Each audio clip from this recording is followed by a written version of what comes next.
பாசனான தோட்டத்தை போலவும் வற்றாத நீரூற்ற போலவும் நீ மாறப்போற. நீ அடைக்கப்பட்ட கிணறும் முத்திரிக்கப்பட்ட கிணறுமா, அடைக்கப்பட்ட தோட்டமும் முத்திரிக்கப்பட்ட கிணறுமா நீ மாறப்போகிற.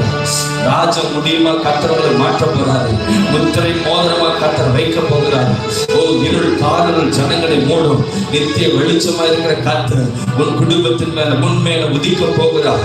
ஓ தேங்க்யூ ஜீசஸ். ஒரு தேவதார வெளிச்சத்தை போல, ஒரு லீபோனை மரத்தை போல, ஒரு கேதுவை போல, ஒரு பனை மரத்தை போல நீ எழும்ப போகிறாய், எழும்ப போகிறாய், எழும்ப போகிறாய்.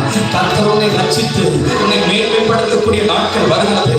ஜனங்களுக்குள்ளாய் பூமியின் மாம்சங்களுக்குள்ளாய் நீ ஆஸ்வதிக்கப்படுவாய். ஓ நிக்காபா, மேற்குக்கும் கிழக்குக்கும் எவ்வளவு தூரமோ அவ்வளவு தூரத்தில் உன் பிரச்சனையை, உன் பாவத்தை, உன் கட்டுக்களை கர்த்தர் தூக்கி எறிஞ்சிட்டாரு. கடலின் ஆழத்துல தூக்கி எறிஞ்சிட்டாரு. உங்களை பரிசுத்தப்படுத்தி இருக்கிறாரு.